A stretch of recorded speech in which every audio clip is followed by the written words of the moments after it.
is a man standing on a bar stool. He is drunk beyond compare, swigging down ale like it's nobody's business. He looks out across the patrons of the tavern. He says in a rehearsed voice, this man might well be a bard. All right. Settle down. Pilgrims and passerbys, tavern regulars and the downright irregulars, welcome to a tale of the utmost whimsy. A tale of family. A tale of woe.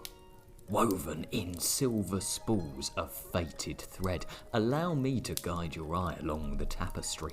Unfocus yourself from the dregs of your drink and trace your fingers along that brittle woolen edge. All the way back to the beginning. The beginning of this world. Our world, my friends, at the least. When all was quiet.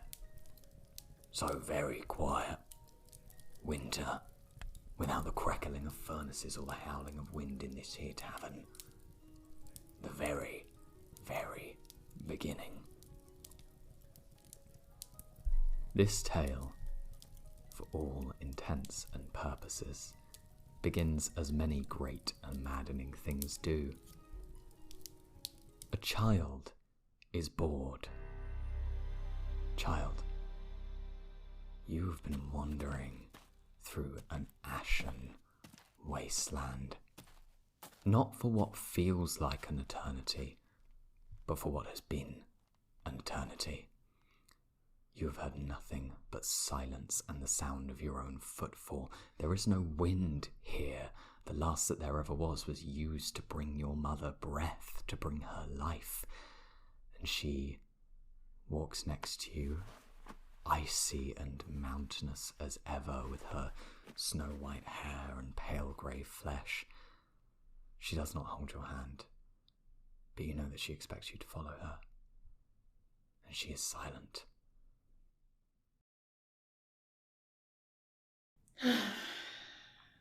Quiet. What? You've sighed. Be quiet. But there's nobody here. You don't know that! We must maintain the silence. How many times have I had to tell you, just keep walking? But why? I wish I knew. I wish I knew. But we keep walking, do we not? We keep walking, so that doesn't claim us, and she points at nothing. Total annihilation, oblivion, black skies over an ash desert. There's nothing out here. The only thing that could ever claim you is the silence that she so fears. You keep walking, barefoot through the ash. You don't know where you're going. You never know where you're going. The horizon is empty and barren. She turns to you. For the first time in a very long time, she starts to say something. She takes the initiative to say something. We must be quiet because we are not supposed to be here. Do you understand that? What? But...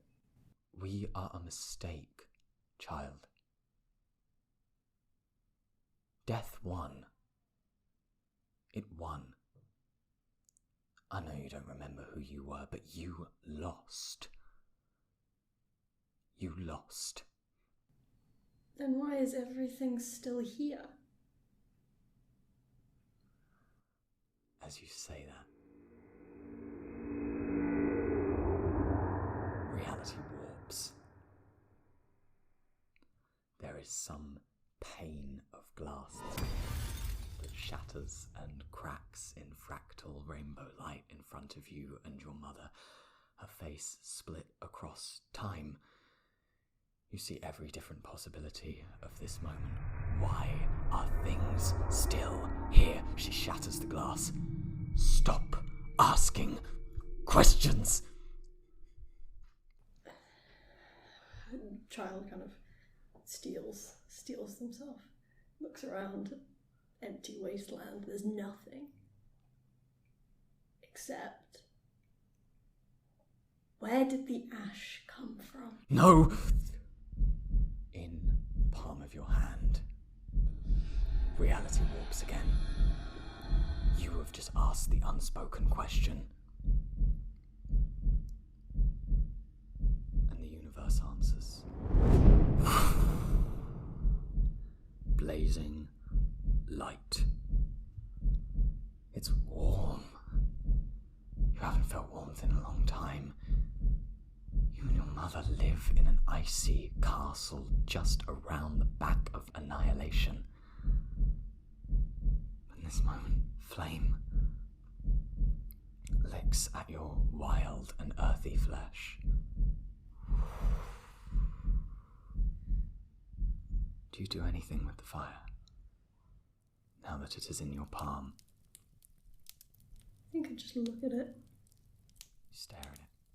Move it around me. Your mother clutches your wrist and closes your palm. You can still feel that the fire is inside, burning. Even her cold, even her preservation of all things as they once were, cannot get in the way of this. You've created something. This is yours. She loosens her grip on your wrist. You look at her and you understand, as you often understand, how she is feeling, though she never communicates it to you. You just know, it's just in your mind. There is a connection here. And she believes the fire is extinguished. She believes that her will is right. Do you open your palm again? Absolutely, I do. You open your palm again. And fire rages like a pillar into the sky. The question again ringing in your ear. Why the ash? Why the ash? Where did the ash come from? Fire blazes over black skies. You see the end of the universe and the beginning of a new one. Annihilation breaks at the pinnacle. The silence shatters, clawing up from dust and ash. Corpses made of eternity. Frail, withered hands clamber towards you. There is howling like the wind. The silence, it is inescapable. You have broken something very important not to break. Two corpses in particular claw their way over to you, fingers raking through the dirt. I would like one of you, Kit or Billy, to roll a d20. I shall go first. Amazing. That is a 9. Okay. I mean, we know what you are now. Well, at least I do. What does that mean? Am I getting a little message? Child, you watch as these corpses crawl towards you. Hands rake through the dirt. They are coming towards you. On their back, they have large protrusions. Wings. You've never heard that word before. You don't know what that is, but here you see something. It means freedom. Freedom. What is freedom? A bird in the sky, and they are here crawling through the dirt. What poor, pathetic things. Glass and marble lines one of their faces. Brimstone, blood red, lines the others. They keep moving towards you. They're looking at the fire in your hand. Your mother grasps at her collarbone. You have never seen her more afraid. The wind is howling around her. The hem of her icy blue dress is swaying and whipping up, and she is keeping her arms clutched tight around her chest, trying to stop the cold from getting in, but she is the cold. These two creatures continue to crawl towards you. I'm going to pass it over to you guys. The child is standing there. You know what she is. You know what she was. You see the features in her face from the world before. There's a similarity here. She looks different. She looks younger. She looks, dare I say, impressionable. You have a chance now. You have one chance. You are in the dirt with your mortal enemy. Who's gonna get there first? Do you remember what came before? Or do you just remember the last thing that you believed? You're right, love. Oh, glory. What you got there, then? Glory. What? Glory. What's in your hands, love? Show it us. Oh, it's beautiful. Beautiful. So Lay your beautiful. hands off it. Oh, keep it. Keep it. No, don't. You No. can save us. Don't listen to Look that creak over there. Oh, it's Look around it. glory. Beautiful. Glory. He doesn't have your best interests at heart. He doesn't love. Voices echo in the dark. They are pounding in the back of your mind. Your mother places a hand on your shoulder and walks in front of you. Beasts! Back! Who are you? What do you want? I hiss. She slaps your face into the dirt. Don't you dare talk to me like that. Is this how you want to live? In the shadow of your mother? You can escape.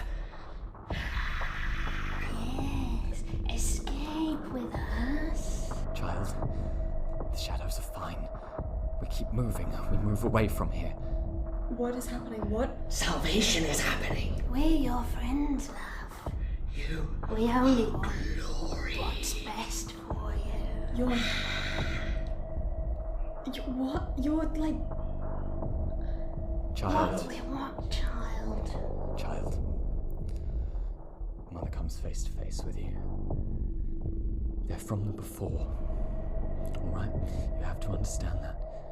You see how everything is as it is now. They fought in the war that made it like that. And you can fix it. What do you mean? You can fix everything. Fix what? Fix how? Look! It's broken. Everything. This nothingness. Nothingness cannot be. Do you look into the fire? Look into the fire. Look into the fire. Don't. The fire is evil. Look into the fire. The fire is glory. Fire to me, child. Fire is glory. I can protect it for you. Beautiful. I'm gonna look at the fire. Yes. You look into the fire. Your mother is silent. This is your decision. And for a moment, she takes a step back, and she just keeps an eye on the two freaks in the dirt. Bit rude, but alright. She waves a hand over the both of you. You feel your bones cripple and freeze as you are turned into statues. In a regular D&D scenario, I might have made you roll a saving throw for that. But this is a god. What she does, and you are pitiful to her. God, alright. Ice. They are frozen. Hands clawing out in the darkness. gormless, dead faces.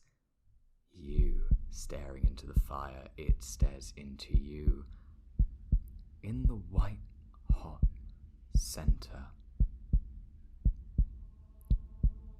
you see life.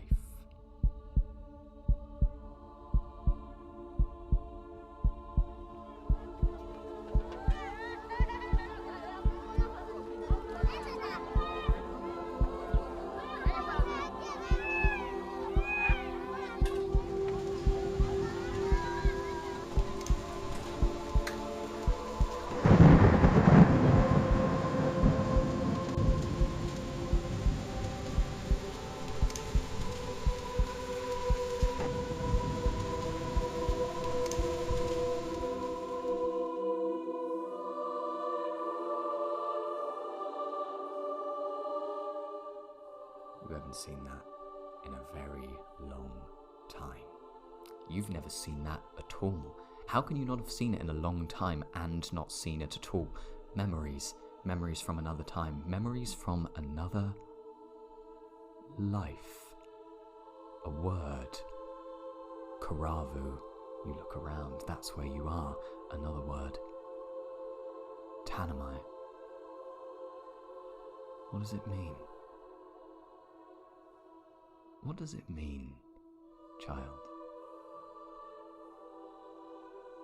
Renewal. Renewal.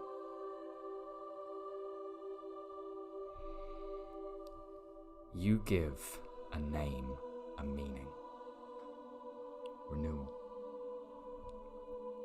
Wheels turn in the universe. Everything rests on a pinpoint for a moment. Warmth and light in your hands. Light. It's been so dark here in Karavu. What does Karavu mean? Empty. Empty. You look around at the emptiness, the nothingness. Dare I say, not to hazard a guess at your motivations, you want more, don't you? Maybe. The fire asks the same thing. You want more. Yeah. Renewal. The world is born anew in a time that we do not see. But for now, I would like you all to picture the flame as it slowly becomes sunlight. Sun high in the sky over Tanamai.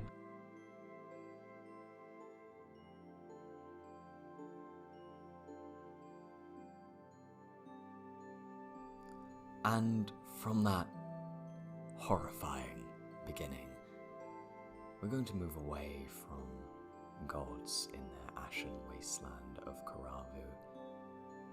We go forward 500 years to the wonderful, whimsical village of Ember, one of the very first places created on this world. We move as snow falls into a time where death does not exist, and magic, at least in its arcane potential, does not yet exist for mortals either. And that is where our story truly begins. We are in a little humble nation called Provincial Nim. Blue skies all around, clouds. The sun is being held in the boughs of the world tree Kuakariki, which was planted by the mother and the child when they made everything in the very first primordial garden. Right now, her arms are curled around the sun somewhat. You're not getting its warmth. You haven't been getting its warmth quite a while. Snow, white and beautiful, purer than ash, falls over a treetop village called Ember. Children run over bridges, pulley systems levy fish and food and crops all the way up into the top canopies of the tree. There are rangers out in the woods, arrows drawn, loosing them at whatever they see fit. And I would like to ask all of you in this amazing little village that is absolutely loving the snowfall right now, I'd like you all to roll a d20 and we're gonna see who we introduce first. We are 500 years in the future, people, only 500. The world is still young, the world is still fresh, and death does not exist. Roll that d20 for me. That was a 5. That was a 5? 16. 16? 18. Whoa. 18. I hope you guys aren't sick of Elias Weaver, because Back, baby. Elias has just rolled the highest out of everyone here, so we are going to begin with that scene. The creaking of canopies, the soft falling of snow, children screaming and playing, and they don't understand what you understand, Mabel Mortimer. Because what you understand is that you are in a war. You are hurtling through the snow, your tiny, frail body, hunting for anything that can possibly be used to throw at your parents. Yes! Can you describe for me who is Mabel Mortimer, what does she look like, and how is she going to beat her parents in this snowball fight? Right. Mabel May Mortimer is a plucky little 7-year-old girl. She got vibrantly aggressive ginger hair. So ginger. It's so ginger. She's probably at this exact moment got several kind of scuffs of dirt on her face, like war paint style. She's taking this as serious as the grave. Amazing. War paint on your face. You see, right in front of you, there is a absolutely perfect pile of untouched snow. Rubs her hands together. Rubs her hands together, Oh, she yeah. moves towards it. Absolutely, yeah. The snow's right in front of you. Grabbing it. I'm making it into a ball. I might make a... How is there enough for one? Or multiple? It's snow, baby. There's enough for as many as you can make. So I would like you to make, we're just going to call this a sleight of hand check. First roll of the campaign, we're going to see how successful these snowballs are. And we're also going to say that this defines the speed with which you make them. Excellent. I would just like to make very clear that Dex was my +2. So this is going to be good. Oh, that was a 19. A 19. Children don't tend to be ridiculously skilled at matters of coordination. Mabel is not that child. You whip up a flurry of snowballs in borderline cartoonish fashion. Like, you go into a frenzy and there's just a mountain of snowballs behind you. You have one in your tiny little hand. You look out. Make a perception check for me. That's a 10. That's a 10. You look out over Ember. You're still in new territory. You and your family, you've just moved to the base of the tree ever since your mother began to suffer more from the wasting sickness. A sickness that does not kill, as nothing kills at this point in time, but it has made her severely ill, and you've had to come all the way down here from the canopy so that she can live life a little easier. And it's been tough. What it does mean is that you have no idea where all the best hiding places are.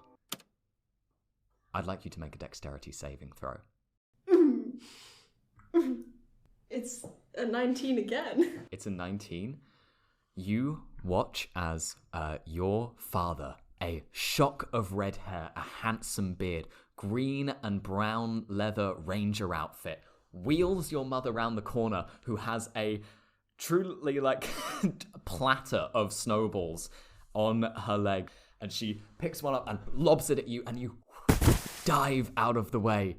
You know your parents' tricks. Even if you couldn't see them, you know that they are tricksy. Your mother kind of skids to a halt, looks up at your father. That was way too fast. He looks down. I had you, didn't I? Ha ha! Nice try. Do you throw a snowball back at them? Absolutely, yeah. Maybe 2. 2 snowballs, 1 in each hand. You have them equipped. Make, I guess just an attack roll with your dexterity modifier. I am rolling to attack my parents. That is a 14.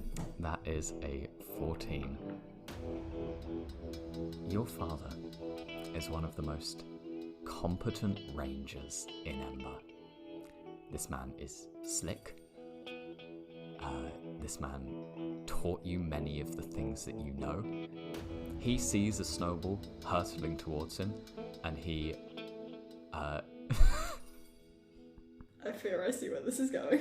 He lifts the wheel on your mother's chair, holding her around the waist, and uses it to defend from the snowball. What?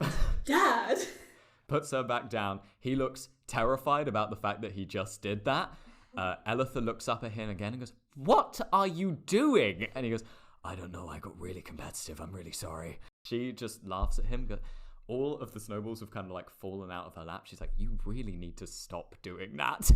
It's like, "I'm sorry, it's just something about this. It's so competitive. I never got to do this when I was a kid." While he's talking, can I throw another one? Yes, absolutely. Roll it with advantage. He's distracted. He's looking at his beautiful wife. 18. 18. Snow. Yes! On his face. Your mother looks over at you. Raven black hair. The same little band of freckles that you've got over your nose. And she goes, "You're welcome." Thank you! "You're very easy to distract, Aravin." He looks down. He says, "I know. The game continues for a little while until eventually at some point, make another perception check for me." Interesting. That is a 4. A nice crisp 4. A nice crisp 4. What you don't see is that round the back of a tree, here at the base of Ember, in the Felvir Woods, mountains all around you, there is the tiniest girl that has ever existed.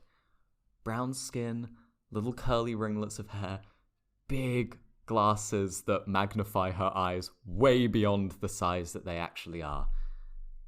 Watching you, and very, very quietly starts to sneak up. You don't see her. She gingerly takes some snow in her hand. She's not wearing any gloves, so she immediately starts shivering. She packs a little snowball in her hand and lands a hit square on the back of your head. "Sorry!" Mabel's just gonna slowly swivel on her heels. You turn around, you see this little girl. Looks maybe about your age, but is tiny, even shorter than you. She looks nervous. She looks absolutely overjoyed with excitement. She goes, "Was that okay? I've been watching you play for a while. I'm not really sure what the rules are. It seems like you're just sort of throwing things until you hit people." Interesting. What's your name? "I'm Kaya Pariah. It's nice to meet you." I have not seen a child my age in so long. Hello, hi, what's your name? Hi, I'm Mabel. Yes, I know that. I've been listening to your parents talk. Sorry, that's really creepy. No, that's okay. Yeah, that is the game. You just throw stuff. Can I join? Mabel kind of puts her hands on Kaya's shoulders, looks at her very seriously. touch, wonderful. Looks at her very seriously. As long as you promise to be on my side. Okay. 2 snowballs fly at both of your heads from Aravan and Eltha. Sorry, not actually. They don't throw a snowball at the head of Kaya. This is not their child. This is a stranger's child. This is truly a stranger's child. Aravan purposefully misses. Snowball goes past Kaya, hits you in the shoulder. Yeah, we gotta get him. Why are grown adults our enemy in this? You'd think that they would have given you one of the adults, right? That's a good point. We're competitive. Can I borrow, Mom? Sure. Elitha's just like, do I not get a say in that? No. Okay, wonderful. She comes over to you. She leans down to you and Kaya, puts a hand on both of your shoulders. Very intense, icy blue stare. She looks at both of you. We're going to destroy that man's life. Yes! Yes! And we're going to cut from there. Snow's still falling. The game is still being played. We're at the very, very heart of Ember. And we're going to move a little bit further to the outskirts, where there is a little cottage, some farmland that is currently frosted over, a kind of a makeshift primitive greenhouse where a lot of other food is being grown. Hopefully for the people. Otherwise it's going to be a long and hungry winter. Little farmhouse, little cottage, bright blue skies. Mabel, you just had a very, very cute intro. This is significantly less cute.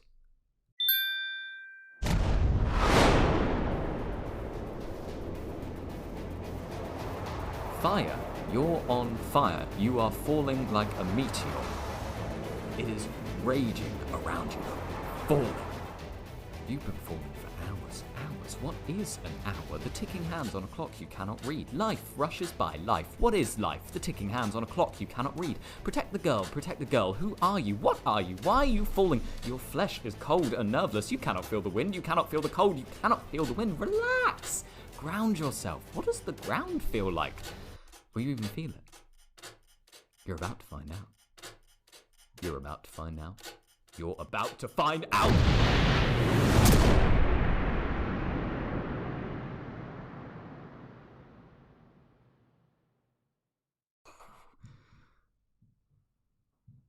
Warmth.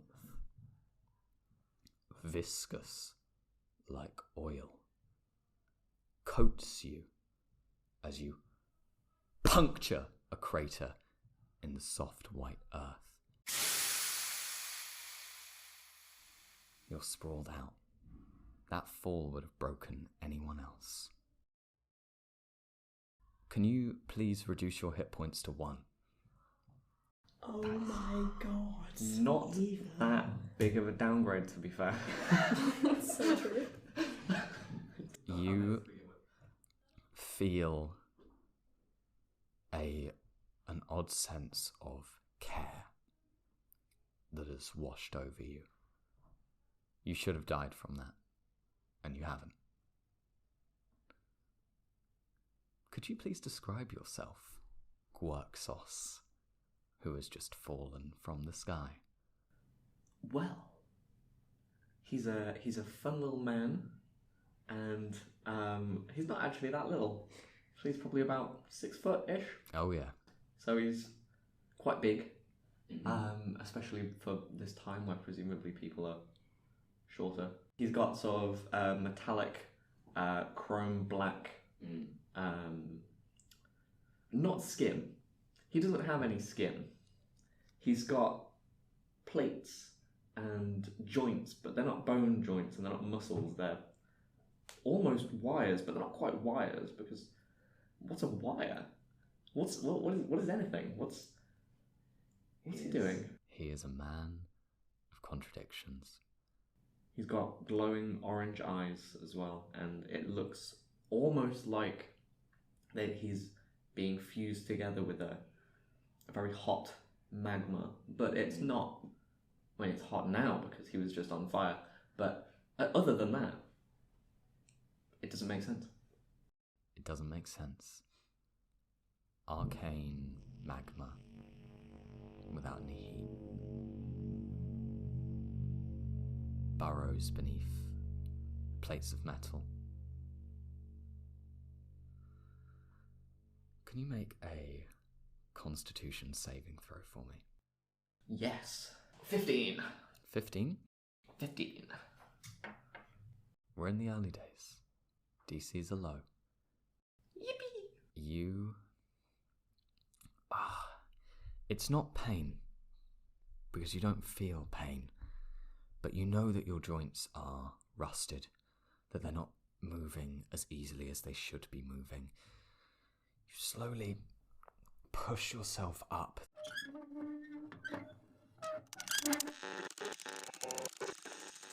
It's a horrible sound. But you're up. You're moving. You can move. It's rigid, but you can move. And you're at the bottom of a crater.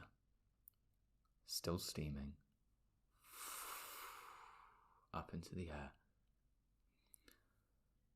What is on your mind at this moment? Where's the girl? I need to save the girl. Protect the girl. Where's the girl? Where's the girl? You look around you. Can you make a perception check for me? I can try. 6. 6. You look around. Anything here could be a girl. You look on the ground around you. There are these strange sort of like black feathers. Very long. You don't know them as a feather. Did I hit a bird on the way down? You look at these strange black feathers. You do not know the word feathers. And on that 6 perception.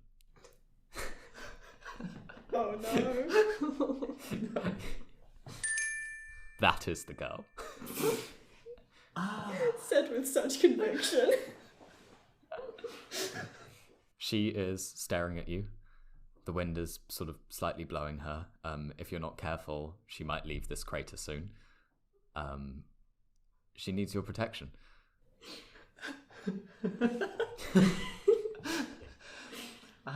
Rusted and rigid as my joints are, I very quickly attempt to scoop up the feather or the girl. My apologies. Yeah. I scoop up the girl in my hands and cup her in my hands. You take the girl, this one large thing. You look at it. And in your mind, there's almost just like a programmed question mark. That's like, I think it says, mission accomplished? Directive achieved? You have the girl. She's here in your hand. That's something. Do you kind of keep the feather, pocket it somewhere? That is staying in my hand. She is staying in my hand. Amazing. I will talk to you about that feather at some point. Great. He's got a girl. You have a girl. From the top of the crater, you hear a voice. Hello? Is this behind me or in front of me? It's above you. I turn as quickly as I can, but probably just my head. I don't necessarily turn my shoulders because I don't really know that that's what you meant. Does your head like turn on 360? I imagine so. I don't see why not. Your head whips around. Just above, the sunlight, you can kind of see through it, I suppose. You're an automaton. Sunlight doesn't damage your eyes. And there's a figure of a man staring down at you. Very, very thin, glasses, kind of wispy goatee. He goes, "Are you all right down there?" I'm meant to talk now, aren't I? Yes. Oh, this is fun. That's not what I expected I'd sound like. Ooh, what was that? That was quite joyous. That was an Oh, this is nice. Marjorie, there's another drunkard in the farm again. What's a drunken? Is that me? Is that what I am? He's very far gone. He looks down at you and goes, "What is your name, sir?" Oh, that's a very... Let me see. Hold on, it must be here somewhere. Oh, I don't know how to pronounce that. Oh, that's a tough one. Hold on, give me a moment. I don't think these letters are meant to go together like this. I think it's Gwerxos, yes. Gwerxos, that's my name. What's your name? Oh, I've never asked someone that before. What's your name? Bandleby. Oh, well, that's a fabulous name. Bandleby. I could say that all day. Bandleby. Please stop. Would you mind, leaving the crater that you've made on my land? This is your land? I just thought it was a field. Oh, I'm sorry. I don't have much control over where I kind of landed. I suppose philosophically it is sort of just a field. Strange. But you are stranger still. He, comes down, helps you up out of the crater.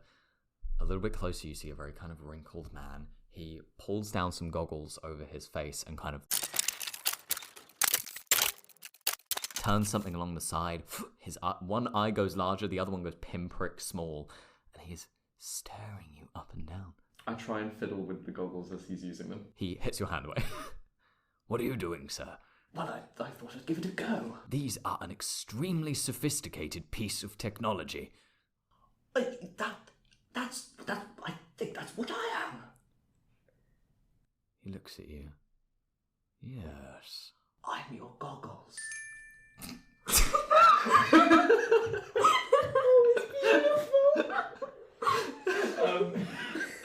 He is very taken aback by that. He goes, "Okay. Did I wish really hard?" He takes a little flask out of his pocket. What a day. Drinks something from it. His breath smells bad. Looks at you. You are a very sophisticated piece of technology. I'm sorry. I'm going to ask a question that I believe that from everything else that you have said about your life at the moment, you're going to find insane. Do you mean to tell me that you're not a man in a metal suit? Well, aren't we all just men in metal suits? Oh, no, that is just... No, I'm not, actually. Now that you mention it, I don't think anyone is a man in a metal suit. Unless you're a man in a metal suit. Do you know any men in metal suits? Yes. One. I don't actually know what a man is. Are you a man? Is this a metal suit? These goggles? And then I poke at the goggles. Is you a metal He suit? swats your hand away again. He's like, "Quiet, man!" You asked me a question. I was only answering to the best of my ability. I thought that was what we were meant to do. Okay. Fine. I would like you to come back to my cottage for a moment. Is that all right? Is that all right? I mean, you know better. Where is it? He just kind of... Your right or my right? He just starts walking towards a little kind of like shelter that you can see in the distance. Very important question. Hello. Is it on the right? No, I'd say it's actually on the left. I'm so confused. God, fuck.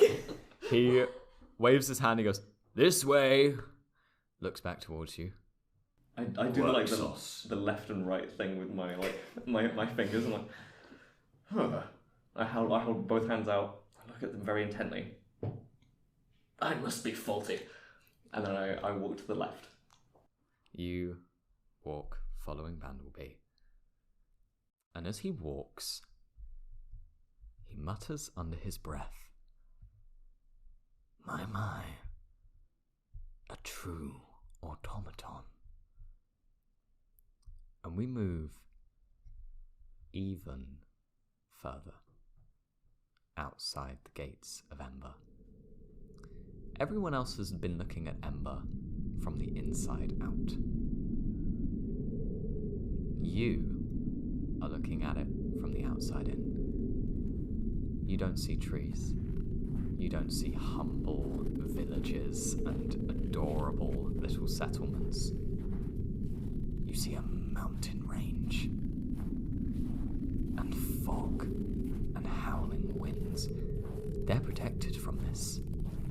But you and your brother have been in a blizzard for days.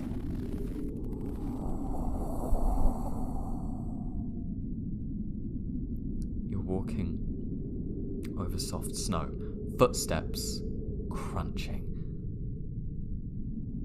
Do you think there's a time in your character's life where they've ever felt this cold?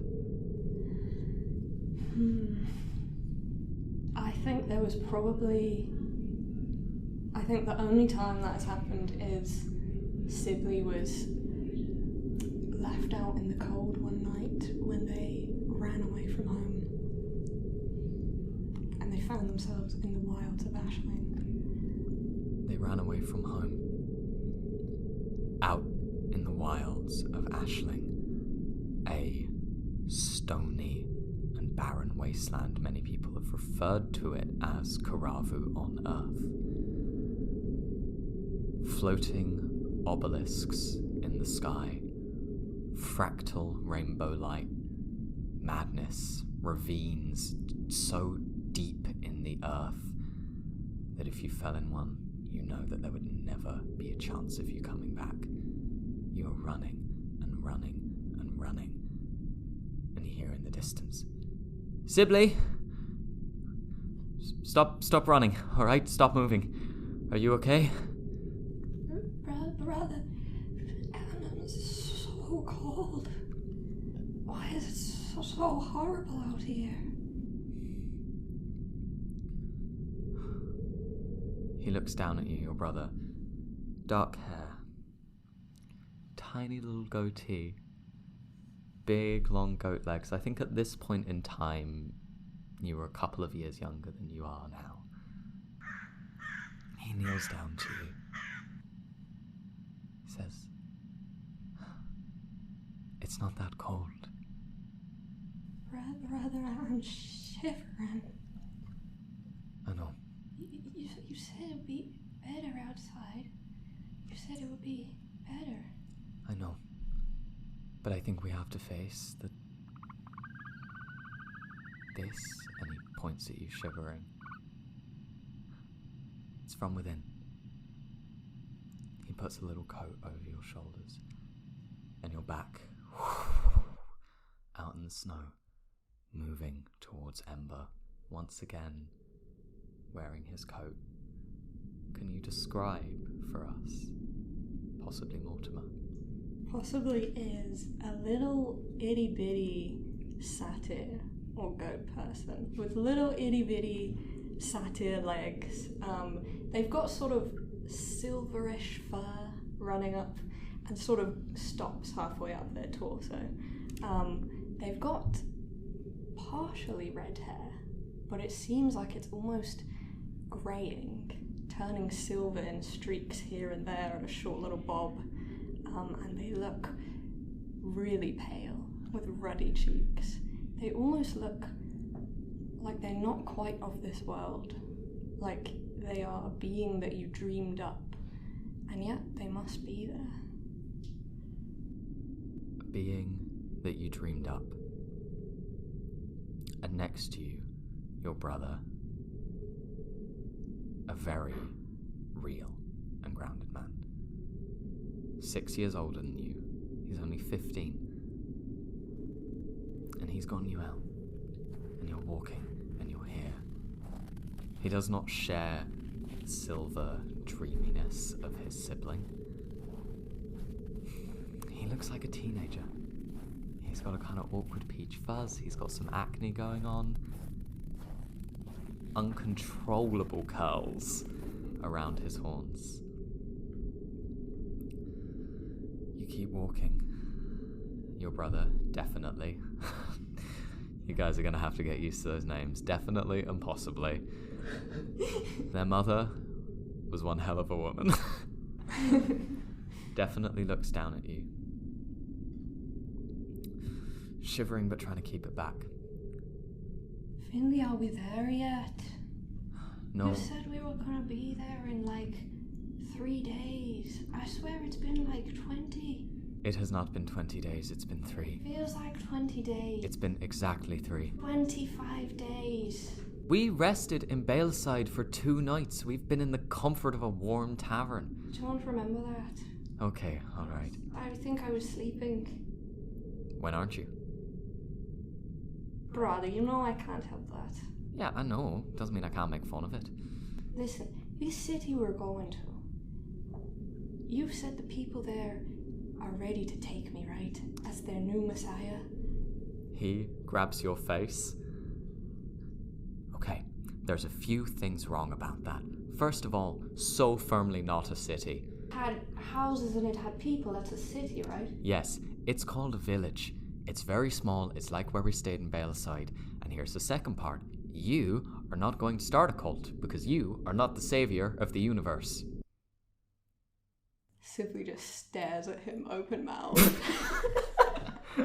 Just a slow rage starts to fill their face. And then they sort of subside. Oh, brother, you and your jokes, huh? I know you're just joking because, you know, it makes me laugh and all. You know, there are times where I wish your narcolepsy kicked in. This is one of those. Brother, that is really messed up of you to say that to me. I think he just laughs. He goes, yeah, I know. So hold on, what you're saying is we're not starting the new faction in this city. What was it called again? Oh, sorry, village. Village It's called Ember. Ember. And we'll be there soon. And there'll be warmth. And we'll find the other Mortimers. Right? The other Mortimers? There's other Mortimers. Like Mother's sister Mortimers? Yes, the one that betrayed her faith. Yeah, brother, we can't go see her. Yes, we absolutely can. Oh, I see what's happening. We're not assassinating I her. see what's happening now. We're not assassinating her. No, you're bringing me here so we can bring her back into the flock. Brother, you are such a genius. I take it back, everything I've said on this whole trip. You're so smart, brother. He stares into the middle distance, looking at a patch of snow, hoping that it'll change. And he says, I am a genius. Looks at you again. We are almost there. Look, you can see it in the distance. You see those mountain range? Eventually we'll reach a pass and we'll come right through. I'm so excited. I'm so excited to see Auntie, what was her name again? Elitha. Elitha. So pretty. So pretty for such a heretic.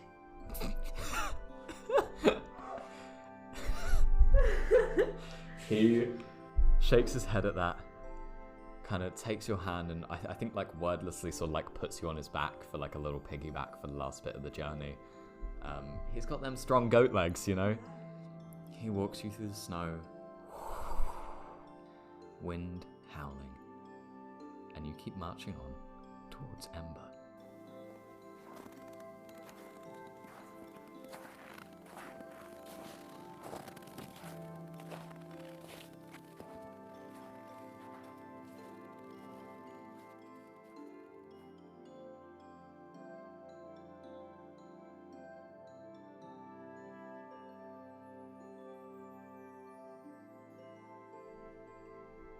back in the Mortimer household.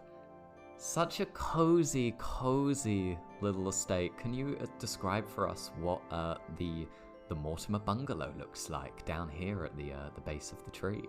Oh, it's so cutesy. I will say, Mabel is slightly disappointed, obviously, because to move out from the excitement of the top of the tree, she could fall out at any moment. She loves the appeal of danger. And now they're on this dingy little cottage. But it's a cozy little cottage. It's... Imagine a bungalow.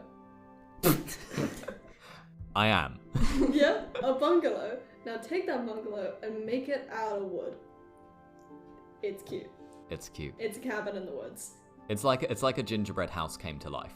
Yes, exactly. Except it's not made of real gingerbread, and that is another tally as to why it is a bad house. Mabel is keeping track. So, inside the house, fireplace is crackling. Everyone's getting off the clothes that are now, wet from the snow, getting into slightly, cozier wear, huddled by the fireplace. Elitha is working on, one of her little toy creations. She's got, a little screwdriver. She makes it go, and it's just, I think it's a little monkey with cymbals, right? You know those kind of guys I'm talking about? They got them cymbals, they're going to clatter them together. It clatters them together once, and then immediately ejects its arms out like that and throws the cymbals like frisbees. Yes! Violence! Throws them into the fire. Elitha looks down. Goes, sometimes I think these things have a mind of their own. That was cool. Tinkering. It's wonderful, isn't it?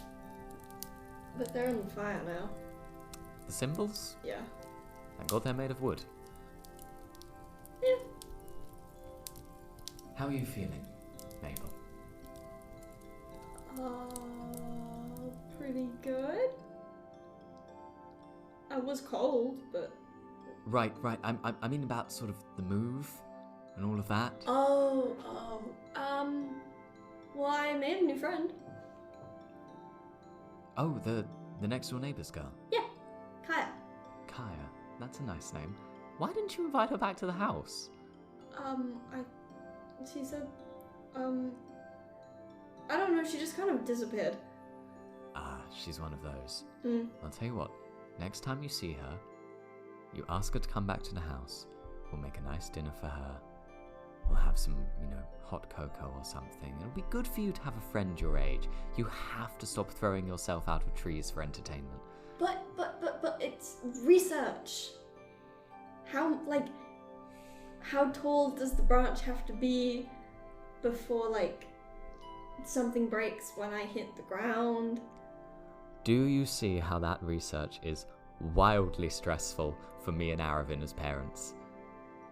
No. The doctor fixes it. The doctor, Elder Suhani, is an old woman. She's barely a doctor. You should meet a real doctor. But she fixes it. She breaks your bone back into place and just says, there.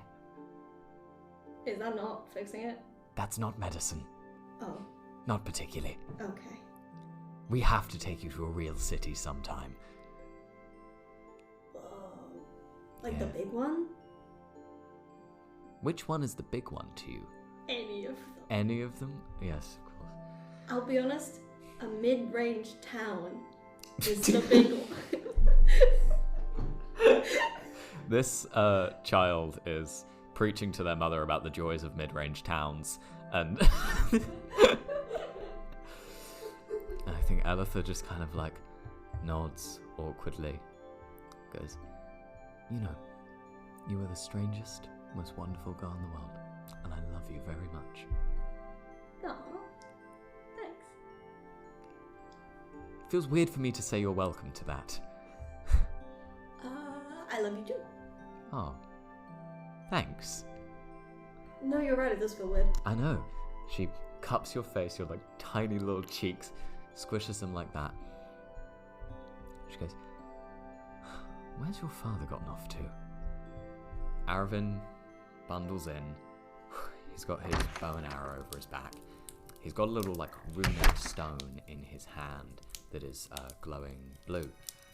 He looks at both of you. He says, we have a problem on the outskirts of the village. We actually have 2 problems on the outskirts of the village. I've been called in to go and check it out. Can I come? He looks at Elitha. Elitha goes, how dangerous is this problem? He looks back and he goes, well, a man sort of fell from the sky and there's a couple of goats at the mountain pass. Can I come? Sure. Yes! Sure, you can come. His face kind of like drops for a moment, and Ellie looks at him and she's like, are you all right? He turns to her and he says, I'm concerned. Things have been strange here for a while. Mabel, can you cover your ears for a moment? Yeah, humming or no humming? I feel like no matter what I answer, you're going to hum. He turns to Elitha. He says, the place where the man fell, we've been having some problems with the food supply there. There is something that the rangers have been trying to find that something is eating our food, and no one's seen what it is. We have people posted for hours every night. We're never not observing it, and yet it's going, and we don't know where. She looks up at him. She goes, okay, that's slightly worrying. You're going to fix it though, aren't you? He goes, of course I'm going to fix it. When don't I fix things? She sighs, kind of pats him on the face. She goes, do you think that this falling from the sky is related? I don't know. There's just a lot of strange things happening right now. I'll keep an eye on Mabel, I promise. She will not wander off. That's what he thinks. I was going to say, roughly what percentage of that was Mabel just firmly listening to? I'll be honest, I think she got so caught in the humming. Oh, Mabel. Oh, amazing. I don't think she got any of it. Oh, that's brilliant. Okay, Aravan grabs the puffiest little winter coat, puts it over your shoulders, and you just look like a little marshmallow of a girl. Yeah, she's like pulling the zipper up over her mouth and nose. Amazing. Elitha goes back to her tinkering by the fireside. Can you make an insight check for me? No. I don't know if it's there. Stop giving me wisdom! I rolled a 5, it's a 3. Roll a 5. Your mother stares into the middle distance, looking at the fire. For a moment, as you're kind of ready to leave the house, this is something that you recognize because you've seen it often, that a little bit of a facade drops. She looks very tired. She looks a few years older than she is. The sunkenness of her cheeks suddenly feels more apparent. She's unwell. And she's been trying really hard to keep that from you. And in this moment that drops, which is something you're very used to seeing. And then you see something else that I think you've only seen a few times, and infuriatingly, you never know what it means. It's her I'm staring into the middle distance and plotting something face. Ooh. You have no fucking clue what that means. And she's just kind of running her thumb over her lips and staring. And Aravan closes the door behind you. And you head off towards the outskirts of Ember. Sibley and definitely. You're at the gates. There's 2 guards looking down at you. You're in the middle of an argument. One of the guards is saying to you, "We know what the Mortimers look like. They don't have goat legs. What do you mean you're another Mortimer?" I think Sibley was shivering as soon as they saw strangers approach. They stopped. They're like, I don't shiver. Oh my god, amazing. No weakness. No weakness. They just sort of, they push in front of, definitely. You're right. What you're seeing is right. Your savior has arrived. One of the guards just looks at you absolutely gormless. Don't just stand there gauntless. Go and get the rest of the city. His kind of like underling looking guard, a sort of like 17-year-old looking guy, completely clean shaven, sort of awkwardly kneels in the snow, and the other guard goes, "Get up, man!" The other goes, "Sorry, they do seem very savior-like." He's right, you don't have to kneel to me. You know, I wouldn't expect that sort of behaviour from anyone. Definitely. But you do have to kiss my hand. They have out their little talons. Definitely kind of slowly pushes your hand down, looks to both the guards. "None of you have to do any of that. Look, can you please just let us in once we get to Elitha?" And definitely looks up the guards. "Please, will you just let us in?" On the other side of the gate, a voice calls, "Come on, open the gate." A winch slowly lifts the gate in the mountain pass. You and Aravin stand on the other side, and you see in front of you a child a little bit taller than you, a little bit older, another child who is a lot taller than you and a lot older, and they don't look related whatsoever, and they have goat legs, are just standing there against the backdrop of snow. Sibley steps out and puts their hand out again. Towards Mabel this time. I'll be real. Yeah, she's gonna take it. But she's not gonna kiss it, she's just gonna hold it. Well, you sort of got the right idea. And then she's gonna try and turn it into a handshake. It's sort of an awkward little, they've got their hands kind of the wrong way round. Because it's the same arms. Oh, is this what you do in your city place? Okay, well I can get in with that. This, I've screwed this up, Dad. I forgot how people... Don't worry. Looks at both of you, then specifically looks towards, your older brother. Kind of, just like... Yeah, probably. There's a look of like, "You're the authority here."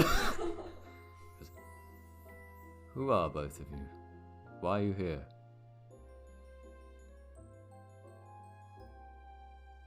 We're Mortimers. Oh, what? Yeah, we're Mortimers. I've heard that we have relatives that live here in the village. We're seeking. We're looking for a We're place. looking for the heretic. We're looking for a place to stay. The heretic. Please stop calling our auntie a heretic. Oh, what? Auntie? Like... She looks at, Aravin. Like the lady Mum talks about, like, she really doesn't like her. Aravin's face goes stony cold. You're Marshannon's kids. Oh, you know of her? You've heard of Mother? Why did she send you? What? Why did she send you? Why are you here? Dad, what? Sibley looks up at definitely, sort of, they're a little bit scared now. Like, what's happening? Why aren't they taking us in with open arms? Definitely stammers. She didn't send us at all. We've walked for days. We're cold, we're tired. We were getting away from her. We want a place to stay. Arvin suddenly softens. Goes, oh my gods, I'm so sorry. Come here. Kind of awkwardly wraps an arm around both you and Finley. Because you don't know me. I'm a Mortimer too.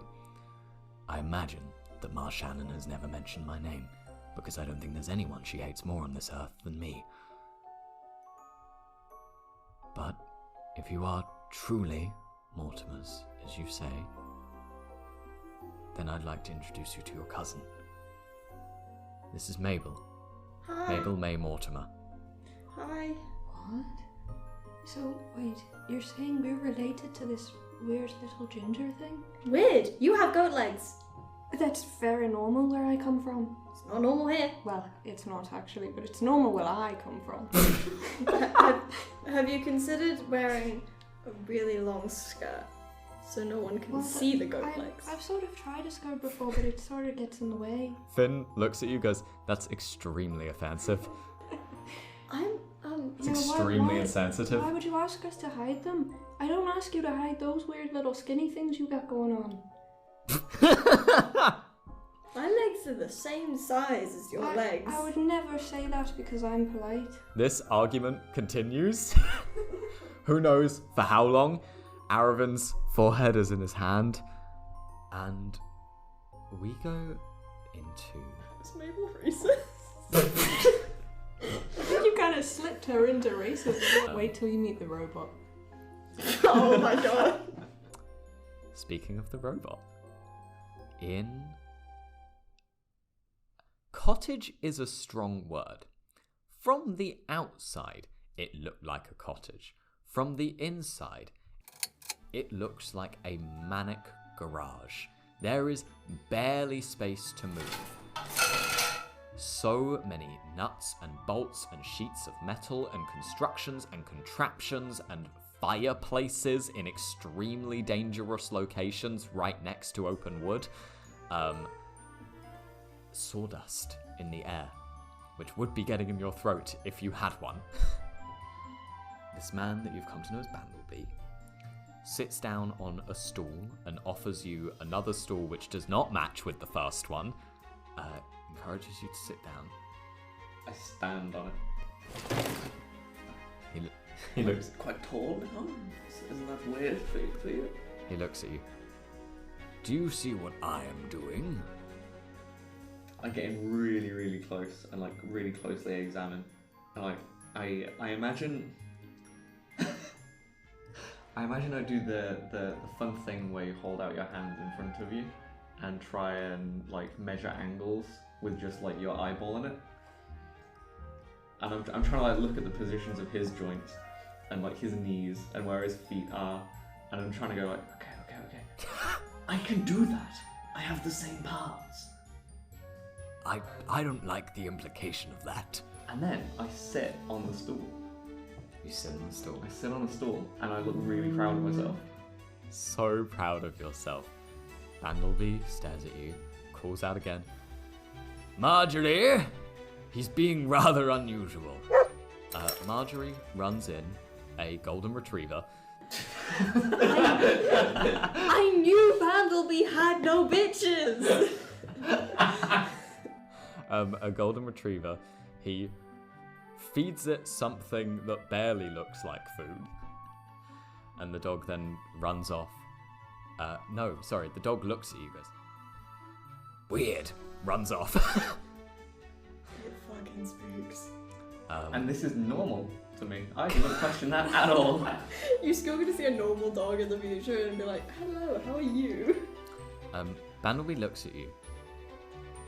He moves a bunch of stuff out of the way of one wall, revealing a series of blueprints and plans for something that, as you look at it, you go,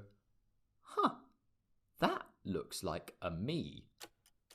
There is a primitive design of an automaton on this wall. He pulls a sheet off the desk to reveal the top torso of a kind of, cogs and, a clockwork automaton, essentially. Glassy head, voids for eyes. He looks at you. Do you see this on the table? Yes. This, as far as I was aware, was the first of its kind. Oh. I'm an inventor. I have been working on this for the last 33 years of my life. What are you? Where did you come from? How are you so advanced? I have an excellent answer to that. Wonderful question. Well, you see, I actually, I don't know. Sorry. But I can tell you, you're missing all the orange stuff. That, I think that's... Yes, see, I have all this orange stuff in me, this glowy thing. I don't think you have that. He reaches out a hand towards you, says, may I? Maybe what? Inspect the orange stuff, as you so eloquently call it. Oh, yes, please inspect my orange stuff. I'd love it. Bandleby shifts so uncomfortably. Reaches a hand towards the light beneath your plates. Strange. It's Orange and stuff, I know, it's marvellous, isn't it? It is rather marvellous. It's radiating warmth, but not so much so that I feel like it could cause any pain at all. Do you mind if I... Okay, this is going to sound rather scary. Do you mind if I open you? Why would that be scary? Wonderful. He jams a crowbar beneath your chest plate. Clicks it off. I would like you to put that back when you're done, though, if possible. Oh, right. He stares inside of your chest. Do you look down at this point to see what you are made of? I think so. Yeah, I don't see why I wouldn't. Amazing. As you were falling, one of the things that I think was quite a drawing factor as something that was just nice to look at, there was a sun in the sky, big burning ball of fire. You look down. In your chest, swirling and floating, unconnected to any wires whatsoever, is a sun unto itself. Green, wild energy. Swirling in susurrus. It beams light on his face. It's a perfect sphere. It's moving like liquid. As he gets close to it, you feel fritzing. Danger. You can't let him get closer. You go into a rage.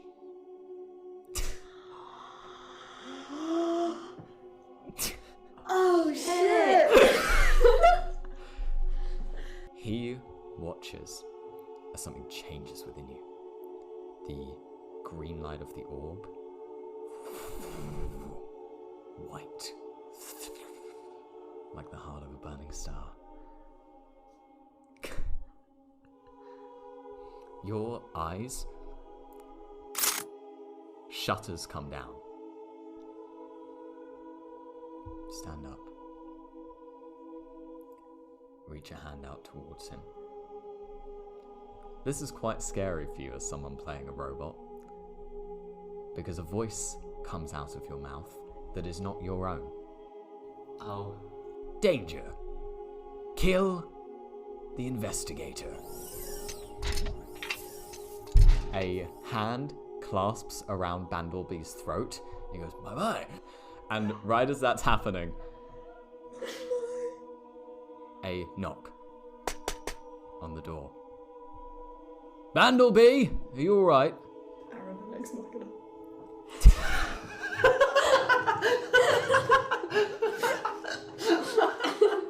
Bandleby, we heard about a problem on your land. We've come to take a look. Bandleby, I'm just gonna bust the door down, Bandleby. Door goes flying into the shed. Bandleby turns to look at all of you, goes, "Oh, thank you very much. I believe I'm being murdered." Whoa. Can you make a wisdom saving throw for me? It might not be a good one. It's an unnatural one. You bash Bandleby's head against the wall. A crazed precision. He... Oh, my word. He lives. For now. Everything lives for now. Non-stop bashing. Something becomes apparent to you that is not apparent to anyone else in the entire world. As you are hitting Bandleby's head against the wall, there is a question in your mind, and it just says, why is he not dead? Why is he not dead? Aravan comes over to you, pushes you essentially off of this old man. Bandleby, goodness, put the plate back on, put the plate back on. Aravan sees this, bit of metal and... Oh no. He goes to place it back on your chest, and you kick that man away. Aravan clatters into the automaton that Bandleby's been working 33 years on. No! I'm so sorry. God damn it. Looking at you, he's going, "Are you all right? Is there anything that we can do to help?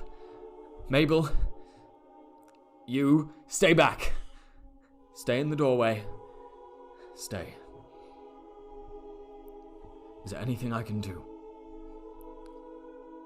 Make another wisdom saving throw for me. Come on. At this point, DC 10. Why would you tell me that? 12. 12. You have a sudden moment of consciousness. Eyes open. It's getting closer to green. It's not there yet. You look at him. What do you say as he asks you that question? Yes, I'm terribly, terribly sorry. I do think you may have angered me a little bit. I don't really know what that means, but I think you should just go back to how things were before. Play it on, stop peeping around inside me and all that. Yes, so sorry about this. This is quite difficult to... Aravan turns to Bandleby. You have a very polite murderer. Yeah, sorry for any inconvenience. I mean, I've 33 years. I can't even imagine that amount of time. Bandleby looks up at you. God blimey. I'd like to say for the audio listeners, Billy just made a face after saying "Cor Blimey" as though he didn't know he was going to say "Cor Blimey." I think Gwerxos just took over. Bandleby looks up at you. A marvel. You are a marvel. I think I'm all right. Aravan comes back over with the plate of metal.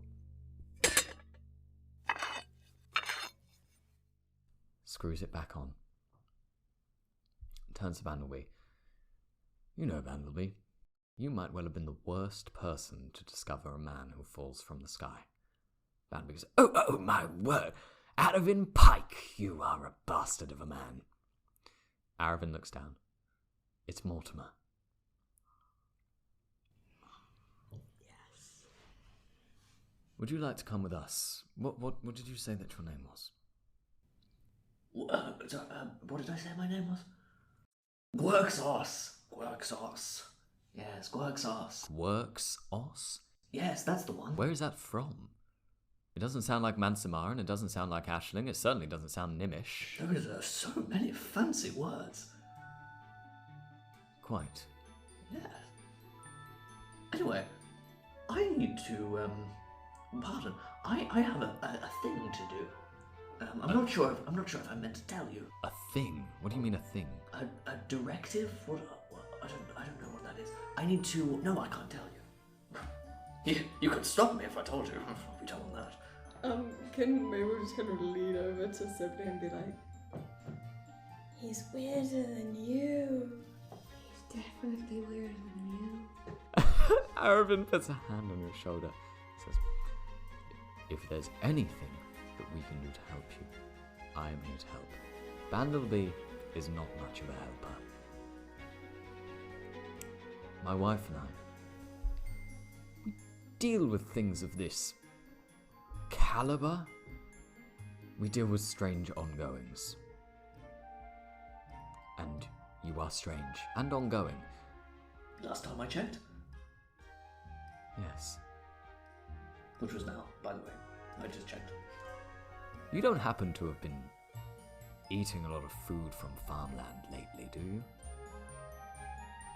I don't know what, eating is. Okay, wonderful. Well, he takes out a little notebook and just draws a big X. Puts that little notebook away. So, okay. Are you sure there's nothing we can do to help you out? You seem lost. I'd like to give you a place to stay, but I must assure you, it would have to be in the basement of my house. A basement? Oh, I've never been in a basement before. Okay, What's a basement? It's somewhere where if that happens again, you don't murder my children. Well, that would probably best be avoided, I think. However, you seem significantly calmer, and I'm presuming that whatever it was that triggered that was whatever this idiot was doing. Bandleby is still huddled on the floor, and he just goes, "Oh my!" Mabel likes him. She thinks he's cool. Bandleby makes eye contact with a little tinkerer girl standing in the hallway. He goes, my, you are the spitting image of her. What? Aravind keeps talking to you. What can we help you with? Are you lost? Do you need to get back home? Well, I don't think I have one of those. So I really just need to protect this girl. What girl? This girl. And then I start holding up the feather. There's absolutely nothing that would suggest that I'm referring to the feather in any way. I just expect them to know that, because they know what a girl is, so... I'm going to get Aravind to make an insight check. That's about a 15. I'm going to ask you, do you think that on that, Aravind manages to clock with his kind of, abilities of perception that somehow you are referring to this feather? I think yes, because I clearly don't know many words. I can communicate, but when it comes to nouns, they're just not my specialty. Aravind looks at the feather, looks at you, looks towards the two children in the hallway, shrugs.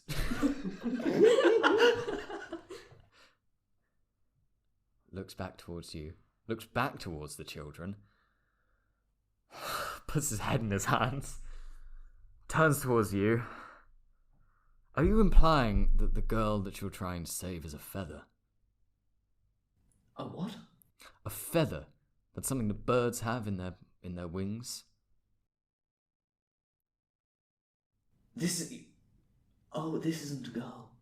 No. I'm a girl. I need to protect her.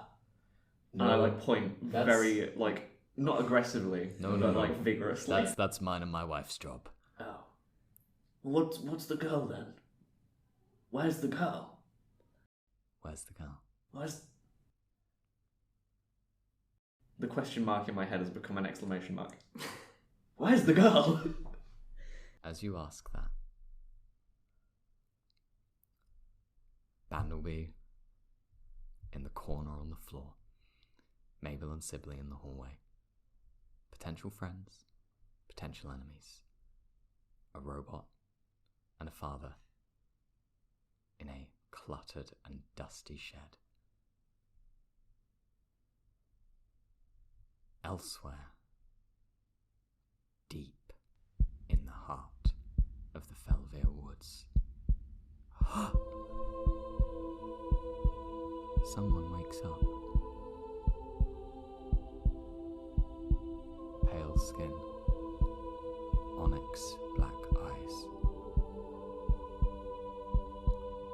feathers in her hair.